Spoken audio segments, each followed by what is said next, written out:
Hi YouTube, Darth here. It's been a little while since we've heard from the Hardline developers about what's coming next with their game, and today we've got their very first patch. There were a number of issues concerning weapon balance that were brought up in the beta and many other issues, and this update manages to address some but not all of the community concerns. So let's take a look at what the first patch for Battlefield Hardline means for us. First and foremost, let's get to the meat of this patch, the weapon rebalance. For the most part, this change was isolated to a few weapons. The K10, AKM, RO933, FMG9, HCAR, HK51, Saiga 308, and PTR 91 were the specific targets, so I'll run down those now. For the K10, it should come as no surprise that Visceral has nerfed the damage output of this weapon in the short and the long ranges. Whereas it used to do 34 damage up close and 12 damage at maximum range, it now does 33 up close and only 8 at range. As I said in my previous video, a 1 damage difference might not seem like a lot, but it takes the weapon from a 3-shot kill to a 4-shot kill. This brings the weapon's time to kill in line with the MPX at a respectable 150 milliseconds up close. Still fast enough to kill you in a single frame, but not completely outclassing every other weapon in the game at CQB.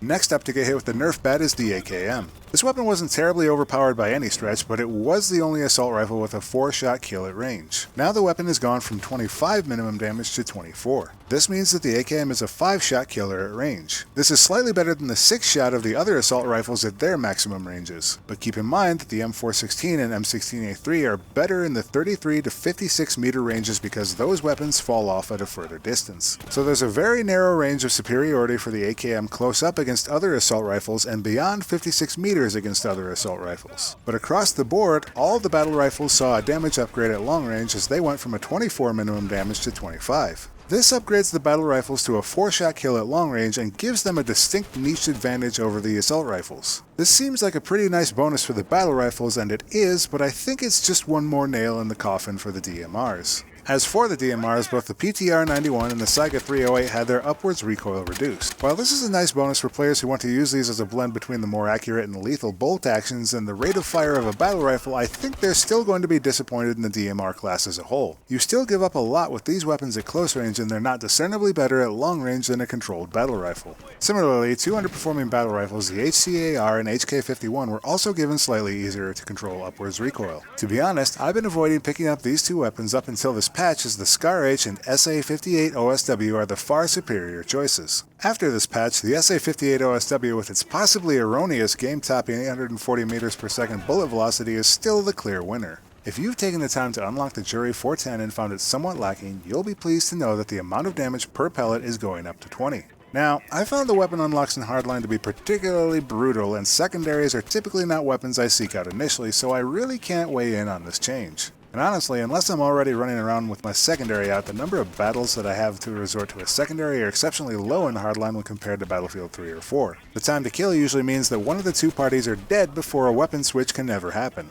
As for the carbines, the RO933 got a slight upgrade in its rate of fire, going from 800 rounds per minute to 850. This at least makes the weapon competitive with the other operator choices, whereas before, the first weapon everyone used in the game was also one of the worst. And finally, another unlocked weapon, the FMG9, has had its maximum damage increased from 21 to 25. This is a pretty significant upgrade up close and takes the weapon from a minimum kill time of 253 milliseconds to 190 milliseconds. Add in flight time, of course. The change makes the weapon far more competitive with its fellow PDWs, but still lags behind its class favorites in the MPX and K10. However, with quite a bit more mid-range power than those two choices, the FMG9 has carved itself out a little spot with this patch. So that's the bulk of the weapon changes, and there are some noteworthy missing elements that I'll get to later in this video. If you've been wondering where all that good stuff you saw in the beta went, fear not. Visceral is increasing the odds of all battle packs dropping better items. Specifically, bronze battle packs have a better chance to drop collectibles and vouchers, silver battle packs were similarly improved, and gold battle packs got the best increase to their value by having their standard items removed.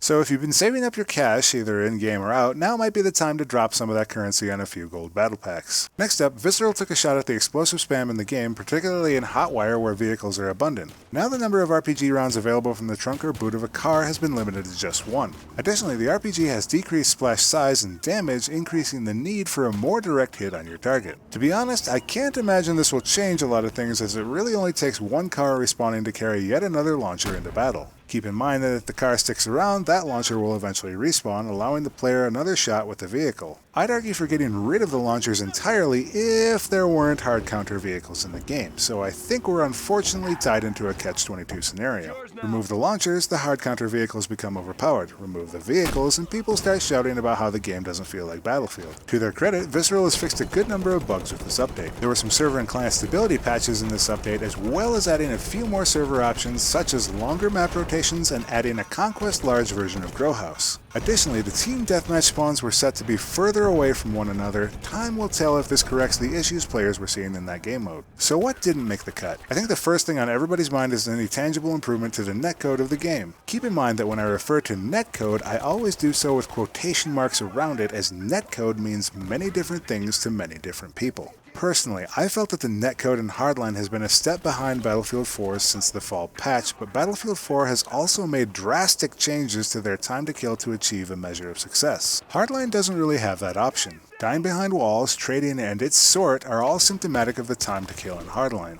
Like the transition of Battlefield 4 from Battlefield 3, we're asking the engine to do more on what is essentially the same limitations. Improvements were made before launch, but clearly there are still issues. Behind the scenes from Twitter, it sounds like progress is being made here, but it hasn't materialized in-game yet. Also missing is the improvements to weapon achievements, licenses, or other content spreading changes that have been discussed in the community. At 1,250 kills to get a weapon license, only deep divers are ever going to be able to use those weapons cross-faction. Maybe that's intentional, but considering my own play with almost 1,000 hours played across Battlefield 4, less than 10% of the available guns would be unlocked cross-faction in that game for myself. If cross-faction weapons existed in BF4, I'd only have a very small handful unlocked. As far as achievability goes, the achievement weapons in Hardline are reminiscent of the Phantom program in Battlefield 4, which would be fine if they did comprise a non-insignificant percentage of the content in the shipped game. So overall, what does this patch mean for Hardline? It should be pretty clear that I've got mixed feelings on this patch, what I wish it did, and the things it accomplishes. I don't think it's going to provide the shot in the arm that the PC player numbers need to match Battlefield 4's current success. At the same time, it contains some very needed changes to weapon balance. But I just don't think it goes far enough. These are the sort of changes that feel as if they could have been delivered day one. But enough from me. What do you folks think about Hardline and the latest patch? Be sure to let me know in the comments below. If you're new around here, be sure to check out my channel and please consider subscribing. As always, thanks for watching, and I'll see you next time, YouTube.